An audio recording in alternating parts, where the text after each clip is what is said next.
Ils sont 23 conseillers municipaux élus à Derval. Leur mission, délibérer, prendre des décisions en faveur de l'intérêt de la commune. Pour voter, le maire doit s'assurer que le quorum est atteint. En clair, la majorité des membres en exercice doit être présente. Reportage à l'occasion du dernier conseil municipal. Laurence Guilbeault. Présente. Marie-Dominique Herry. Présente. Michel Laurent. Laurence de Guillan. Pour le conseil municipal a quand même un rôle extrêmement important. C'est quand même lui qui prend les décisions sur proposition du maire ou de la municipalité, c'est-à-dire le maire avec ses adjoints. Et le maire doit exécuter les décisions du conseil municipal. Alors, dans un conseil municipal, le point principal, c'est le vote du budget. Le budget, parce qu'on peut avoir des tas de projets, mais si on n'a pas d'argent, effectivement, et si on n'a pas budgété, on ne peut pas dépenser. Donc, le budget, les décisions de tarification, des décisions d'équipement, des décisions d'investissement de tous ordres, voilà tout ce qui est dans sa compétence. C'est beaucoup de décisions à prendre, beaucoup d'attention à porter, et beaucoup de cohérence aussi dans la réflexion, parce que la gestion d'une commune, c'est éviter de faire des frais de foin.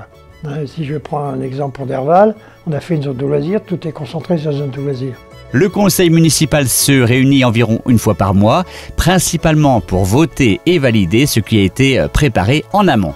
Il y a un protocole qui est établi à chaque conseil municipal, tout d'abord par un appel et ensuite voilà, on revoit l'ancien conseil municipal, enfin le compte rendu pour le valider.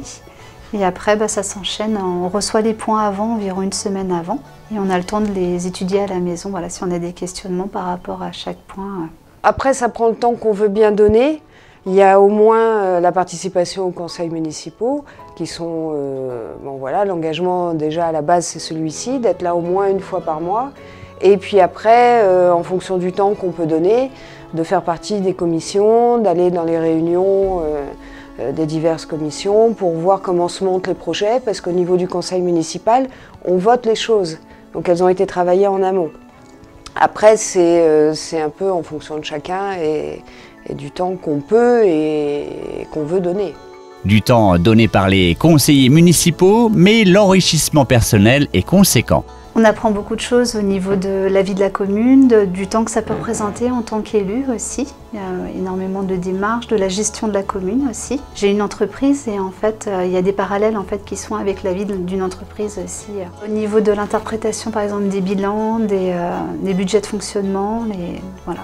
Quand on est juste habitant d'une commune, des fois on ne comprend pas trop les décisions qui sont prises et pourquoi ça se fait comme ça, pas comme ça. Là, on comprend effectivement à privilégier l'intérêt communautaire plutôt que l'intérêt individuel. Et puis, on voit de l'intérieur comment ça fonctionne. Et rappelons que les conseils municipaux sont ouverts au public. Vous pouvez y assister librement, mais vous n'avez pas le droit d'intervenir. Enfin, les comptes rendus du conseil sont disponibles sur le site internet derval.fr dans l'onglet « Votre mairie ».